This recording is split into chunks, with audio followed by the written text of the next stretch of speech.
ધરા આવે કહે, આ આતાભાઈ ખોડિયાર માના પરમ ભક્ત અને એમના કુળમાં ખોડિયાર પૂજાય.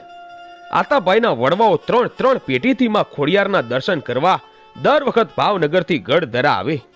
હવે એક વખત આતાભાઈ ગઢધરા આવીને માતાજીને પ્રાર્થના કરે છે, આમ જુઓ માડી, હવે તો મારી ઉંમર થઈ. હે માં, તમારા દર્શન કરવાની મનમાં ઈચ્છા છે તો જરૂર પૂરી કરજો માં. આમ આતાભાઈ માતાજીને પ્રાર્થના કરે છે. ત્યાં તો માતાજી પ્રગટ થયા અને કહે છે, હે ભાવેણાના ધણી, હે ગોહિલ રાજ, હું મામડિયાની ખોડિયાર તારા ઉપર પ્રસન્ન થઈ છું. માટે તારે જે જોઈએ તે માંગી લે, હું જરૂર આપીશ. ત્યારે આતાભાઈ બોલ્યા કે હે માં ખોડિયાર, ધન ઘડી ધન ભાગ્ય મારા કે માં તમે મને દર્શન દીધા.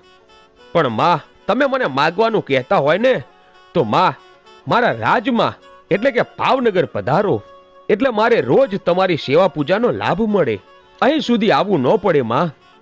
ત્યારે ખોડિયાર માં બોલ્યા કે ભાવનગરના ધણી, હું ચારણની દીકરી, કોઈ દિવસ બોલી ન ફરું, માટે હું તારી સાથે જરૂર આવીશ. પણ મારી એક શરત છે. બોલો માડી બોલો, મને શરત મંજૂર છે.